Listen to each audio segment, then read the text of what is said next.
in terms of recruiting. I think it gets you in a conversation with maybe more national kids. We were already in the conversation with most national kids and certainly with in-state kids. So it may validate the things you work towards, but I don't think it's going to close the deal for these kids. I really don't think winning the national championship moves the needle in terms of one kid's decision or the other. It just might get you in the conversation. Kids today are obviously worried about, other things outside of just winning a national championship. 10 years ago, it was probably a bigger deal than it is today, where they put their weight in other categories. Darius Smith is a kid we're excited about. We've loved. He's got a great work ethic. He's from rural town down there, and he does a wonderful job every time he's been up here of competing, working out. He's got a lot of growth potential. He's long. He runs well, and kids that are that size that run well tend to do well in our system. And he played like a receiver at times, and he's running track right now, and he's one of the fastest track kids in that area. So we're certainly excited about him. He's got a lot of developing to do. Coach, I remember one coach telling me they spends about 75% of the kids' freshman year breaking them down from entitlement. You mentioned the kids you already have in school and how they're hitting the ground running. Is that just a testament to the guys that in this era of me, NIL, what can I do for me, that they're coming together already for the betterment of the team and the organization? It's a credit to the kids there. I don't like acknowledging or saying that it's breaking kids down, because I don't ever want to. People call it de-recruitment, but really it's education. Is what it is. Of what do you value? Do you value your education? Do you value doing things the right way? And what are you learning from the older players in the organization? And a lot of our older players have to impart their knowledge and wisdom on these young guys, because they're coming in and you don't want them to make the same mistakes you do. But this group has been uniquely special. I'm not talking about talent. You can write about their talent and you can check their accolades, and, some highly rated, some, maybe you don't think they're good enough rated wise. I don't care. I'm going off how they treat people. Are they on time? Do they have the self-discipline to do what they're supposed to do and go run early because they're a little heavy? They've all shown the propensity to do that, and that excites me. All right, let's go to Roddy Nabulsi, and then we'll come back to Mike Griffith.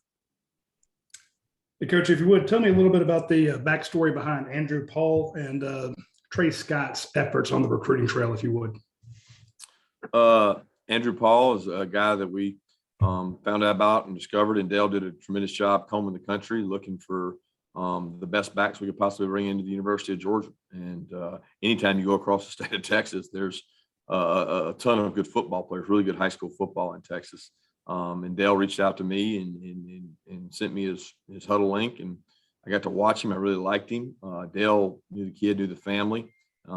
He's 210-pound back. He's got a great demeanor about him. He loves working out in the weight room, and just tremendous background checks where he's played, and the people he's played for have a lot amount of respect for him. And then getting to spend time around him on the actual visit validated that. It comes from a military background family, which fits a criteria for us in terms of discipline and being made of the right things. So once we checked out all that, it became, is he good enough?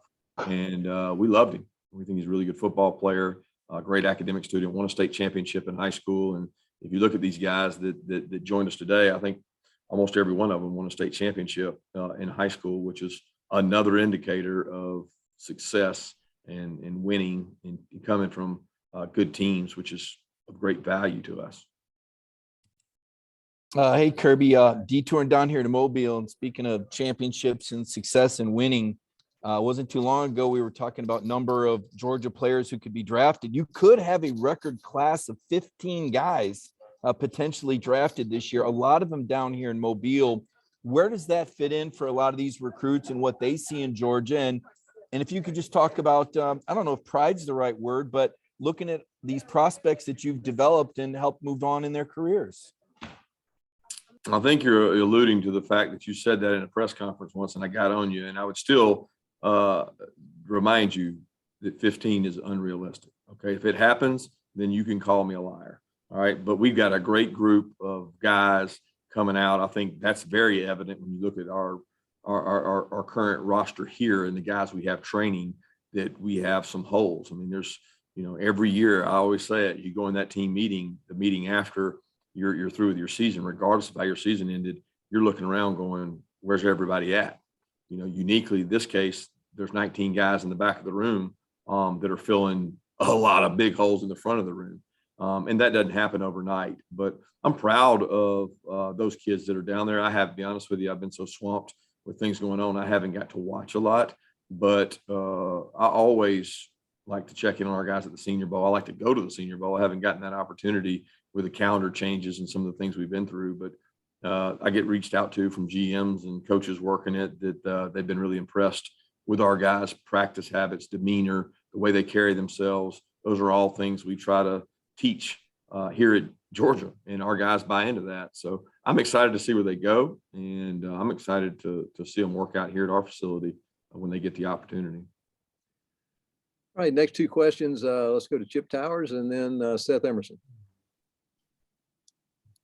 Coach, you alluded to this a little bit, that you've kind of been on the run, seems like, really ever since you got back from Indianapolis, just the way the calendar works and everything else. I just wonder, going into today, this period being what it is, this signing period being what it is compared to the other one, how much mystery were you guys coming into this day with? And are you done? Is there anything else that can happen today or in the subsequent days? Yeah, there wasn't much mystery. Today was the most different signing day I had. I mean, we've had things going on like here in-house that we were working on, our team, quality control, different positions we have to fill in terms of GAs, different opportunities. So we've been interviewing, dealing with different roles on our staff that we're trying to fill. So I haven't even stopped for signing day, where most of the time, that was all you did today. You dedicated today to that. That certainly is a December movement in the world we live in. So there wasn't a lot going on. And I can't think of anything, moving forward in terms of signees out of high school that would still be out there. I'm missing something. Kirby, I know that with NIL, that's not something y'all can arrange. And so I don't know what you're limited, you can say and whatever, but how tangible a factor do you think that is now in recruiting? Yeah, tangible being rated on a scale of 1 to 10, or like Sure. it's extremely tangible. I mean, it is it's like you mentioned, we can't set that up. We can't. The sell for what we're, at least what I'm finding in recruiting, is it used to be you sold championships, you sold maybe facilities development, certainly was a primary sell. Now development has taken a step back, which it shouldn't, and facilities, academics, what we can do for you, life after football, those things have taken a back burner to NIL for a lot of people. And once you explain to kids that we can't set that up, we can't promise that, but what people are doing is they're validating their NIL by showing what their current roster makes and showing what their current players are able to do. And the more marketable their players, the more the dollar signs fall in these young kids and parents' minds. And I think sometimes they're getting misled into the numbers that are actually out there. And it becomes propaganda, which recruiting is always propaganda, right? It's how you use it. But the sell, when you're selling the development of a young man from Jordan Davis, and you're selling look what he became, that's much more enjoyable to sell that story than to sell what he made in NIL, because you number one, you can't guarantee that. Number two, to each kid, it may apply differently. Some guys are at developmental positions and they're gonna have to work really hard. But I'm not of the opinion kids should be making decisions based on that. And you're probably recruiting the wrong guy if that's all they're making their decision based on. So I think a lot of colleges are having to look inside out at who they recruit and why they recruit them, because 10% of these kids we're all going to recruit. They're the best of the best. It's the next group that you better be careful who you're recruiting, because they're going to make up a majority of your roster. All right, next question. We'll see if Kip Adams has a question, then we'll come to Mark Weiser.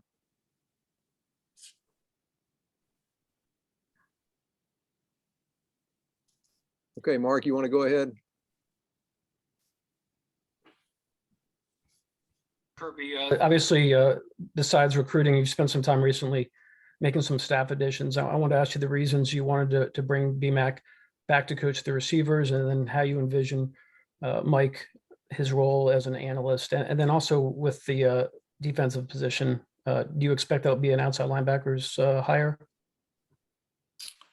We'll make that decision as we go forward. But in regards to BMAC, I have a tremendous amount of respect for Brian and the job he's done. I've always respected him on the road recruiting. Had a lot of years at Alabama that I recruited against him in the state of Georgia.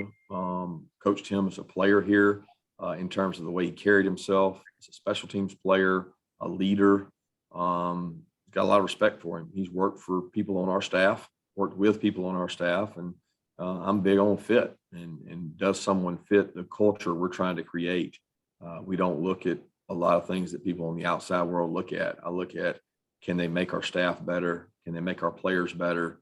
Do they fit our culture? And he checked the box on the most of those and was the best fit and wants to be here. That's important to me and what we create at Georgia. And in terms of Mike, there's a lot of value in the experiences he's had. He's been a head coach. He's been an offensive coordinator in our conference. He knows our conference, the 5-hour radius we recruit in. He's extremely versed in that. He has a ton of relationships that create value. And as far as role, that'll play out as we go along. Thank you. All right, next question from Jed May, and then to Palmer Thomas. Hey, Kirby, just two questions. One, just what does EJ Lightsey bring to this class, that inside linebacker? And two, speaking of Kristen Miller, he said, consistency played a big part in his recruitment. How important was that for him, and just, continuing to recruit him as his recruitment went up and down? And how important is that, with kids nowadays with all the different things going on in recruiting? That's probably the number one determining factor on a high character, high quality kid. He comes from a tremendous family. And consistency, when I've lost kids that I feel like we should have gotten, probably the number one factor was, did we recruit them with the correct consistency? And when a kid honestly tells you he's going to another place because they recruited him more consistently, it makes it even more evident that you've got to be consistent. And I'll say this, we and Trey Scott and staff were extremely consistent with Christian Miller, and it paid off because the message didn't change. The consistency didn't change. He valued relationships, and he saw, December, what happens with guys moving all over the place. And when you've got a little bit of continuity, it certainly moves you up the board and the ladder in these kids' eyes. And we've been able to have that and sustain winning success. So you tend to attract people that have the same mindset you do. And I think Christian and Trey have a lot of the same mindset. Christian Miller's a worker. He's one of the most impressive kids in terms of leadership I've seen at this age. He willed and pushed that Cedar Grove team to success. And I value that. I value that, seeing the kids leaving here that were just in the last class. So I'm excited about what he can do.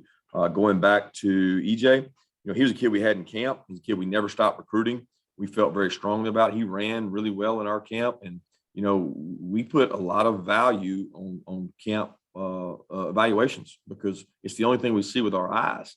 Once the character checks out, academics check out, play tape checks out, everything goes to the camp.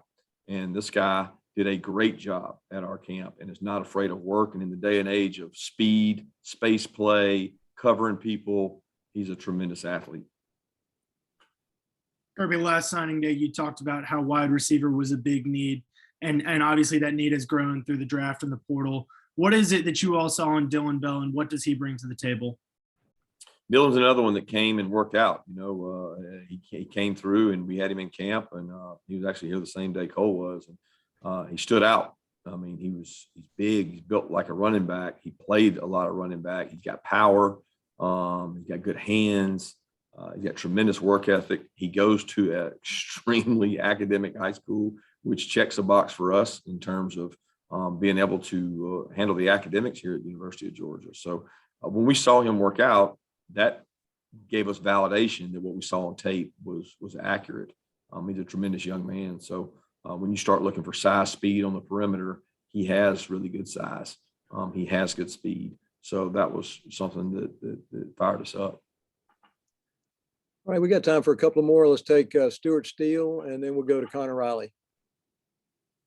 Hey, Kirby. I just wanted to go back to your D-line class. How much does it help? You kind of touched on this earlier, but having guys like Jordan Davis and Devontae Wyatt and even Jalen Carter, who's still with the team, that you can point to as kind of like what these players can become in your program?